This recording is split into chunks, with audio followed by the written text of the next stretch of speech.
नमस्कार किसान भाइयों, मैं फिर से प्रस्तुत हुआ हूँ आपके सामने। और इस बार हम जिस टॉपिक पर बात करेंगे वो है मूंगफली की फसल। वैसे तो मूंगफली की फसल में कई प्रकार की समस्याएं आती हैं, पर पहली जो कॉमन समस्या है वो है मूंगफली में कीटनाशक की समस्या। हम इस बार मूंगफली की फसल में कीटनाशक की समस्या को लेकर बात करेंगे। तो चलिए आगे की तरफ बढ़ते हैं और ज़्यादा देर ना की जाए। मूंगफली की फसल में कैसे कीटनाशक लगता है और उसको कैसे दूर किया जाए उसके बारे में हम बात करेंगे। चलिए आगे की तरफ बढ़ते हैं। तो हम मूंगफली की फसल को लेकर चर्चा करने वाले थे। तो अभी हम जिस खेत में खड़े हैं वो मूंगफली की फसल है और पीछे दवाई भी स्प्रे हो रही है। किस तरह से हमने इसमें दवाई का स्प्रे कराया है और किस दवाई का स्प्रे कराया है उसके बारे में हम पूर्ण रूप से चर्चा करने वाले हैं। बने रहिए हमारी वीडियो के लास्ट तक और हम पूरा डिस्कशन और पूरा चर्चा करेंगे। थोड़ा समय ले सकते हैं पर आपको एक सही उचित तरीके की जानकारी दी जाएगी। तो अभी हम जिस खेत में खड़े हैं उस खेत में क्या समस्या आ रही है और किस समस्या को लेकर वो दवाई जो स्प्रे कर रहे हैं भैया वो किस चीज़ के लिए स्प्रे कर रहे हैं, हम सबसे पहले उसको दिखाना चाहते हैं। अभी हम जो बात करने वाले हैं मैं आपको दिखाता हूँ इस फसल में क्या कमी आने वाली है। मूंगफली के पौधे को हम दिखाएंगे। सबसे पहले कैमरा पास में लाइए। अभी क्या है, इसमें कीटनाशक लग रहा है। अब आप देखेंगे तो ये जो पत्ते हैं इनमें छेद पड़ रहे हैं, ये आप देख रहे होंगे। ये पत्ती देखिए, ये पत्ती देखिए जो ख़राब सी हो रही है। ये पत्ती देखिए, इनमें क्या है, सुंडी लगी हुई है। ये पत्ते जो छेद हो रहे हैं इनमें सुंडी लगी हुई है और सुंडी लगी होने की वजह से ये पौधा धीरे धीरे ख़राब हो जाएगा। अगर इसमें हम कीटनाशक का स्प्रे नहीं करेंगे तो धीरे धीरे ये पौधा ख़राब हो जाएगा और मूंगफली की ग्रोथ भी रुक जाएगी, पौधे का साइज़ भी रुक जाएगा और फसल की पैदावार भी रुक जाएगी। तो कीटनाशक को लेकर जो हम चर्चा करने वाले थे वो इस खेत में अभी स्प्रे हुआ है, तो हम इसके बारे में पूर्ण रूप से डिस्कशन करने वाले हैं। और हम यहाँ पे जो डिस्कशन करेंगे वो टोटल 1 एकड़ का डिस्कशन करेंगे, यानी कि 5 बीघे का। हम 5 बीघा को लेकर बात करते हैं जनरली हर वीडियो में।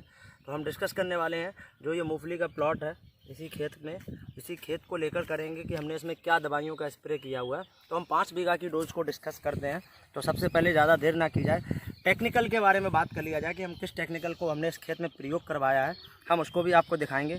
तो जल्दी से मैं दवाइयों को लेता हूँ और उन दवाइयों का सारा डिस्कशन करता हूँ। अभी मेरे हाथ में जो दवा है ये भारत इंसेक्टिसाइड प्राइवेट लिमिटेड की दवा है और ये इसका जो नाम रखा है इन्होंने त्रेता नाम रखा है। और इसमें जो टेक्निकल दिया है emamectin benzoate 5% EG। Generally market में लोग इसे सिमई वाली दवा बोलते हैं और ये 100 ग्राम की पैकिंग में होती है। और इसकी जो 100 ग्राम पैकिंग होती है वो 5 बीघा यानी कि 1 एकड़ के लिए होती है। मैं आपको पूरा डिस्कशन बता देता हूँ। इसका जो कार्य है वो कार्य जो होता है वो सुंडी को ख़त्म करने के लिए होता है, यानी कि जो खेत में सुंडी लगी हुई है उसको ये ख़त्म करेगी। और अब आगे की टेक्निकल के डिस्कशन कर लिया जाए कि हम दूसरा कौन सा टेक्निकल इसके साथ में लगाएंगे। मेरे पास जो दूसरा टेक्निकल है वो भारत कंपनी का हीमैन सुपर है। इसमें लैम्डा है 5% EC। अब इसका क्या कार्य है मैं आपको वो भी बता देता हूँ। इसका जो कार्य होता है कि हम जो स्प्रे करेंगे इसका त्रेता का जो इमामेक्टिन है ये तो हमारी सुंडी को ख़त्म करेगा, यानी कि कीटनाशक को ये ख़त्म कर देगा। अब कीटनाशक ख़त्म होने के बाद जो उस कीटनाशक के अंडे रह जाते हैं, उन अंडों से जब दोबारा बच्चे जन्म लेते हैं तो दोबारा जब सुड़ियाँ लगना शुरू हो जाती हैं तो ये लैम्डा क्या करता है, उन सुड़ियों के अंडे को भी ख़त्म कर देता है, यानी उन अंडे को भी फाड़ देता है। तो लैम्डा अगर साथ में आप लगाएंगे तो बहुत अच्छा रिजल्ट पाएंगे। और तीसरा जो हमारे पास टेक्निकल है ये हमारे पास है स्टिकर। लोग कहते हैं हम स्टिकर क्यों यूज़ करेंगे। मैं स्टिकर के बहुत बड़े फ़ायदे बताने वाला हूँ आपको कि स्टिकर क्यों यूज़ करना है। मेरे पास ये जो स्टिकर है ये ग्रीन क्रॉप साइंस का स्टिकर है। ये 100 ml की पैकिंग में मेरे पास है और इसका जो कार्य होता है उस कार्य को भी हम लेकर डिस्कशन करने वाले हैं। उसको लेकर भी हम आपको बताने वाले हैं कि इसका क्या कार्य होता है। इसके कार्य को लेकर अगर बात की जाए तो मैं पहले बताता हूँ। हम जो भी दवा स्प्रे करेंगे, अब हमने कोई भी दवा स्प्रे की है, दवा हम ऊपर से स्प्रे करते हैं तो हमारा टंकी का जो फव्वारा रहता है वो पत्ती के ऊपर रहता है। अब सपोज आप करिए, कैमरा पास में लाइए, सपोज आप करिए आपने दवा स्प्रे की है और आपका फव्वारे की जो दवा जाएगी वो पत्ती के ऊपर जाएगी। अब उस समय हमारा जो सुंडी है वो पत्ते के अगर नीचे बैठा हुआ है यहाँ पे तो वो ख़त्म होगा नहीं होगा। पर ये जो स्टिकर होता है ये अंतर प्रवाही होता है। ये क्या करेगा, अगर आपकी दवा यहाँ पे पड़ती है तो ये अपने आप अंतर प्रवाही होता है, ये अपने आप रिस के पत्ती के नीचे भी पहुंच जाएगा और जो नीचे कीटनाशक है वो भी ख़त्म हो जाएगा। तो स्टिकर अगर बात की जाए तो स्टिकर क्या करता है, किसी भी दवाई की एक तो कार्य क्षमता बढ़ा देता है। जहाँ पर दवाई 1 दिन कार्य करती है वहाँ पर दवाई कम से कम 5-6 दिन काम करती है, प्लस पौधे में नमी भी बनाए रखता है। तो स्टिकर का बहुत ही ज़रूरी होता है किसी भी कीटनाशक में स्प्रे करना। और दूसरा हम जो डिस्कशन करने वाले हैं कि किस तरह से हमें दवाइयों का प्रयोग करना है। मेरे हाथ में जो पैकिंग है इमामेक्टिन जो मैंने बात बताई थी भारत कंपनी की त्रेता, ये 100 ग्राम की है। इसकी जो डोज रहेगी वो 20 ग्राम बीघा, यानी कि 1 बीघा में इसको हम 20 ग्राम यूज करेंगे मूंगफली की फसल में।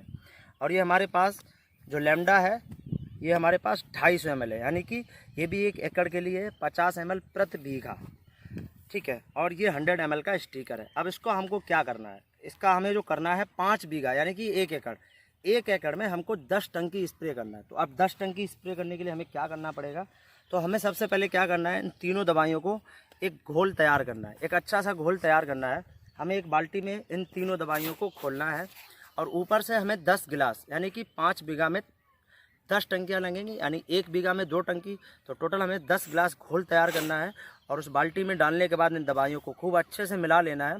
और फिर हमें क्या करना है, उसमें से 1 से 1.5 गिलास दवा निकालने के बाद हमें अपनी टंकी में डालना है। और टंकी में डालने के बाद हमें 1 बीघा में 2 टंकी लगाने का औसत लेके चलना है कि हमें 1 बीघा में 2 टंकी लगानी है और हमें 5 बीघा में 10 टंकियाँ लगानी है। तो ये तो हमने डिस्कस कर लिया है कि दवा कैसे यूज करनी है और किस तरीके से हमें इसका घोल बनाना है, ये भी हमने चर्चा कर ली है। अब इस विषय पर चर्चा करेंगे कि हमारे कई किसान भाई सुबह के टाइम में कीटनाशक का स्प्रे कर देते हैं, यहाँ तक कि दोपहर में भी स्प्रे कर देते हैं और फिर उनको रिजल्ट नहीं मिलता है। तो रिजल्ट के लिए भी मैं बात कर लूँ कि किस तरह से रिजल्ट मिलना है। अगर आप अच्छा रिजल्ट चाहते हैं कि हमारा कीटनाशक पूर्ण रूप से हमारे खेत में ख़त्म हो जाए, तो उसके लिए हमें क्या करना पड़ेगा, आप जब भी किसी भी कीटनाशक का स्प्रे करें या किसी भी फसल में, तो आपको हमेशा याद रखना है, आपको कीटनाशक का जो स्प्रे करना है वो हमेशा शाम के समय में ही करें। अब इसके पीछे रीज़न क्या है उस बारे में भी हम आपसे बात कर लें। इसके पीछे रीज़न ये है कि दिन में जब हम किसी भी कीटनाशक का स्प्रे करते हैं तो हमारी जो सुड़ी होती है, जो कीटनाशक होता है, वो गर्मी, खेत में गर्मी हो जाती है दिन में, तो गर्मी की वजह से उसे ठंडक चाहिए रहती है। तो ठंडक के लिए वो कहीं ना कहीं पौधे के नीचे जाके छुप जाती है और जो हम दवाई स्प्रे करते हैं वो दवाई उस तक पहुँचती नहीं है, वो सुंडी वहीं की वहीं रह जाती है, वो ख़त्म भी नहीं होती है। अब शाम के टाइम में हम स्प्रे करेंगे तो उसका कितना बड़ा फ़ायदा है। शाम के समय में अगर हम कीटनाशक का स्प्रे करेंगे तो जो हमारी सुंडी है वो अपने आप निकल कर पौधे पे आती है, पौधे की किल्ली पे आएगी, पौधे का रस चूसेगी, पत्ती पे आएगी।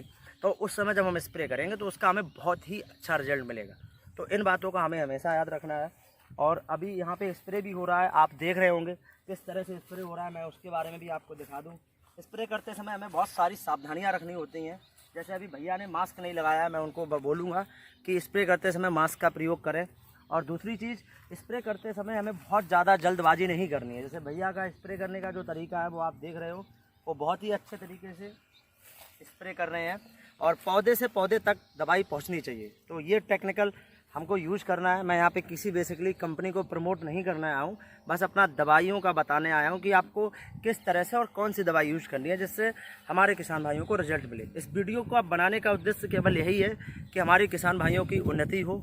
भले 50 रुपये या 100 रुपये महंगी चीज़ हो, पर उनका रिजल्ट आना बहुत ज़रूरी होता है, क्योंकि किसान भाई इतनी धूप में या इतनी गर्मियों में इतनी मेहनत करते हैं और दवाई के रिजल्ट नहीं आते तो बहुत दुख होता है। तो हमको इस बात का याद रखना है कि हमें जो भी टेक्निकल यूज़ करना है, किसी अच्छी कंपनी का हमें टेक्निकल यूज़ करना है और उसका घोल सही तरीके से बना के और सही समय पे हमें दवाई का प्रयोग करना है। और भी किसी प्रकार का अगर हमें सुझाव देना है तो कमेंट बॉक्स में लिख सकते हैं, या आप हमें कोई राय देना चाहते हैं या हमसे जानना चाहते हैं तो कमेंट बॉक्स में हमें टाइप कर सकते हैं। और तब तक के लिए धन्यवाद, नमस्कार।